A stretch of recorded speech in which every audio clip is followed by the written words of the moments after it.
बरेली में आज Republic party of India Athawale के प्रदेश उपाध्यक्ष नदीम इकबाल की ओर से भारतीय जनता पार्टी की 3 राज्यों में जीत पर एक प्रेस कॉन्फ्रेंस का आयोजन किया गया। नदीम इकबाल ने कहा कि मोदी जी के नेतृत्व में भारतीय जनता पार्टी आगे बढ़ रही है। जनता मोदी की गारंटी को पसंद कर रही है। यही कारण है कि 3 राज्यों में भारतीय जनता पार्टी की बड़ी जीत हुई है और यह एक सेमीफाइनल था। फाइनल 2024 के लोकसभा चुनाव में होगा, उसमें भी भारतीय जनता पार्टी बड़ी जीत हासिल करेगी। मोदी जी से मिलकर के मैं जो हूँ मैसेज डाल करके अपॉइंटमेंट लेकर के योगी से ये मांग करता हूँ माननीय मोदी जी से कि गीता और रामायण को राष्ट्रीय ग्रंथ घोषित करें।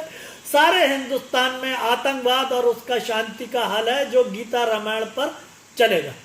अच्छा, जो जीत का शेरा है क्या मोदी जी के सर पे सेरा बांधा जाएगा या वहाँ के मुख्यमंत्रियों की अपनी प्रयास की वजह से जीत हासिल हुई है? देखिए, जो कुछ भी बोर्ड मिला है वो मोदी जी के चेहरे पे भारतीय जनता पार्टी की विकास को देखते हुए रणनीति पे जो विकास का उन्होंने संकल्प लिया है और जो नई नई योजनाएं मोदी सरकार ला रही है, चाहे वो हिंदू हो मुस्लिम हो, बराबर से सबको योजनाएं मिल रही हैं। बेटियों के लिए, बहनों के लिए जो लाडली बहना योजना है। और मैं ये कहना चाहूँगा खास तौर से माननीय संतोष गंगवार जी, जहां मध्य प्रदेश में जहां उन्हें चार्ज मिला था उस जगह की 4-5 सीटें भाजपा के पक्ष में गई और मैं इनके लिए माननीय संतोष गंगवार जी को भी हार्दिक शुभकामनाएं देता हूं, जो मध्य प्रदेश में जीत का परचम लहरा करके हैट्रिक स्थापित करके वापस लौटे। क्या कारण रहा कि भारतीय जनता पार्टी तेलंगाना के अंदर सारी सीटें नहीं खोल पाई और वहां से बहुमत हासिल नहीं कर पाई? अगर मोदी मैजिक था तो तेलंगाना से सीट क्यों नहीं जीत पाए? देखिए, मोदी मैजिक ये जनता की राय है, जनादेश। ये जातिवाद को चुनाव ना देख के, ये विकास एजेंडे को देख करके चुनाव हुआ है। मोदी की योजनाओं को देख करके चुनाव हुआ। उनकी समझ में हो सकता है कि मोदी योजनाएं नहीं बैठी हो, जो वहां पर जीत का परचम नहीं लहरा पाए। इसमें कोई खास बात नहीं है। हर स्टेट में अलग अलग अपनों की लोगों की राय होती है। इसीलिए लोकसभा में जितना लोग मोदी को चाहते हैं, भगवान ईश्वर अल्लाह ने चाहा और मैं प्रार्थना करता हूं कि तेलंगाना से लोकसभा सीटें जीत करके 2024 में देखिए आएंगी। इसीलिए वहां कुछ स्थानीय पार्टी हावी रही।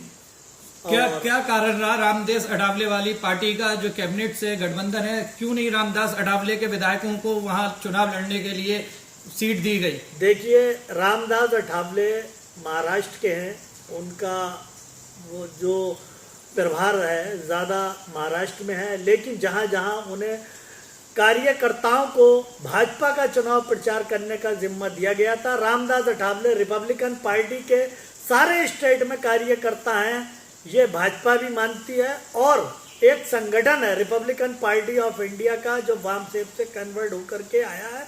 इसीलिए बाबा भीमराव अंबेडकर की बनाई हुई रिपब्लिकन पार्टी ऑफ इंडिया ने भाजपा गठबंधन होने के नाते ये उसमें भी रिपब्लिकन पार्टी ऑफ इंडिया का बहुत बड़ा हाथ है। आज प्रेस वार्ता का जो आयोजन करा है, इसके बारे में जरा विस्तार से जानकारी दीजिए। किन मुद्दों पे आप चर्चा करेंगे? Nadeem Iqbal, Republican party of India Athawale जो एनडीए में शामिल है, मैं प्रदेश उपाध्यक्ष और प्रदेश प्रभारी हूँ उत्तर प्रदेश का। सब प्रथम 3 राज्यों में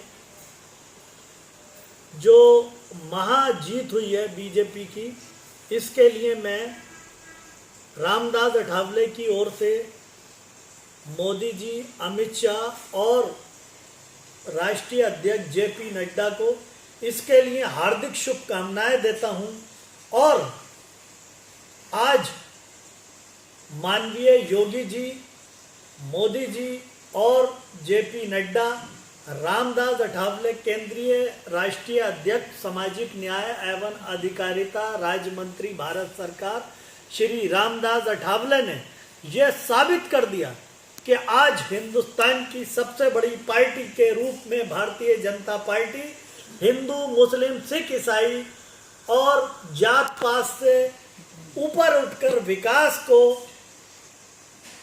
सर्वोपरि मानकर काम कर रही है। इसीलिए हर वर्ग का वोट मैं मुस्लिम समाज के भाजपा को मिल रहा है।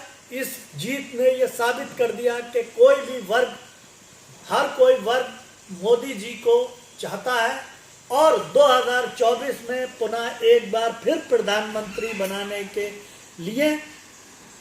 लिए लोग संकल्प कर रहे हैं और मोदी जी को फिर से 2024 में प्रधानमंत्री बनाएंगे और इतिहास रचा जाएगा कि तीसरी बार भी मोदी सरकार भारत सरकार में परचम लहराए। और मैं ये कहना चाहूँगा कि जो लोग ये कहते हैं कि राम राज का विरोध करें, मैं चाहता हूँ हिंदुस्तान में मोदी जी की, योगी जी की देखरेख में राम राज आए। किसी राम राज में ये नहीं कहा गया है कि हिंदू, मुस्लिम, सिख, ईसाई को मारो। राम राज से शांति और गीता के पाठ से ही शांति आ सकती है और इसके साथ ही